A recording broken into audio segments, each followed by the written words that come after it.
കൊളത്തൂർ അദ്വൈതാശ്രമ മഠാധിപതി ചിദാനന്ദപുരി സ്വാമികളും മറ്റ് ഹൈന്ദവ സന്യാസിമാരും ഇന്ന് മുനമ്പം സന്ദർശിക്കും. വിവിധ ഹൈന്ദവ സംഘടനാ നേതാക്കളും ഒപ്പമുണ്ടാകും. വഖഫ് അധിനിവേശത്തിനെതിരായ മുനമ്പം സമരം ഇന്ന് 54 ദിവസത്തിലേക്ക് കടക്കുകയാണ്. ഇതേസമയം പ്രശ്നപരിഹാരം തേടാൻ നിയോഗിച്ച ജസ്റ്റിസ് രാമചന്ദ്രൻ നായർ ചെയർമാനുള്ള ജുഡീഷ്യൽ കമ്മീഷൻ പ്രവർത്തനം തുടങ്ങിയിട്ടുണ്ട്. സുധീഷ് ഗോപാൽ ചേരുന്നുണ്ട്. സുധീഷ്, സന്യാസിവര്യന്മാരുടെ അടക്കം മുനമ്പത്തേക്ക് എത്തുന്നു. ആശങ്കകൾക്ക് ഇതുവരെയും പരിഹാരം കാണുന്നില്ല. അവിടെ എത്തിയ കോൺഗ്രസ് നേതാക്കളാകട്ടെ ജനങ്ങളെ വഞ്ചിക്കുന്ന ഒരു നിലപാട് തന്നെയാണ്. എപ്പോഴായിരിക്കും അദ്വൈതാശ്രമ മഠാധിപതി ചിദാനന്ദപുരി സ്വാമികളും മറ്റ് ഹൈന്ദവ നേതാക്കളും അവിടേക്ക് എത്തുക?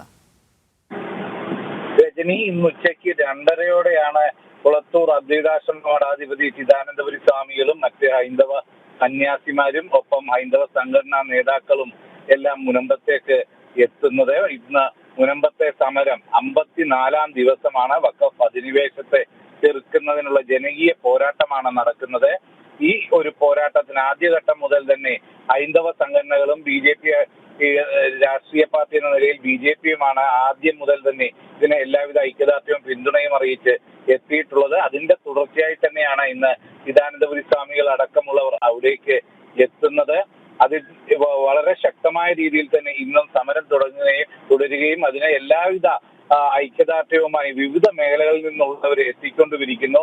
ഇതിനിടയിലാണ് കോൺഗ്രസും അതോടൊപ്പം തന്നെ ഇടതുപക്ഷവും ഇവരുടെ ഒരു വഞ്ചനാ സമീപനം സ്വീകരിക്കുന്നത്. ആ ഒരു സാഹചര്യത്തിൽ തന്നെ വലിയ പ്രസക്തിയാണ് ഇന്നത്തെ ചിദാനന്ദപുരി സ്വാമികൾ അടക്കം അവിടേക്ക് എത്തിക്കൊടുക്കുന്ന ഈ ഐക്യദാർഢ്യത്തിന് ഉള്ളത്. ഇപ്പൊ നമുക്കറിയാം, ജുഡീഷ്യൽ എൻക്വയറിക്ക് ജുഡീഷ്യൽ കമ്മീഷനെ നിയോഗിക്കുന്നു. എന്നാൽ അത് പിന്നീടും വെച്ച് താമസിപ്പിക്കുന്ന ഒരു ഇതേ സാഹചര്യത്തിൽ തന്നെ എല്ലാ മുസ്ലിം സംഘടനകളുമായി സംസാരിച്ച് ഇത് വഖഫ് ഭൂമി അല്ല എന്ന് ബോധ്യപ്പെടുത്തിയതായി VD സതീശൻ പറയുന്നു. തൊട്ടുപുറകെ ഇതിനെ എതിർത്ത് മുസ്ലിം സംഘടനകൾ രംഗത്തെത്തുന്നു.